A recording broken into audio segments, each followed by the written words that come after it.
In today's video, I'll teach you how to change Grab phone number. First of all, what you have to do is launch open Grab application. Make sure you're logged in to your account. Initially, you'll be led to the home interface. So if you want to change your phone number, it is actually very simple. Tap on the account icon that you can see at the bottom right corner of your screen.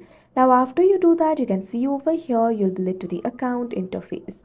Over here, you'll be able to see the name. Also, you'll be able to find the edit icon over here. What you have to do is simply tap on it. Now after you do that, you'll be led to this kind of interface. You'll be able to find the options like name, mobile number, email address, etc. If you want to change the mobile number, tap on the field of mobile number. Now after you do that, what you have to do is erase the initial mobile number.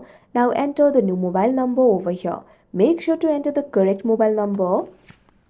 Now after you enter the new mobile number, what you have to do is tap on the save option that you can see at the top right corner of your screen. Now you can see over here 6-digit activation code will be sent to your number. Simply go to your text messages and find the 6-digit number over here.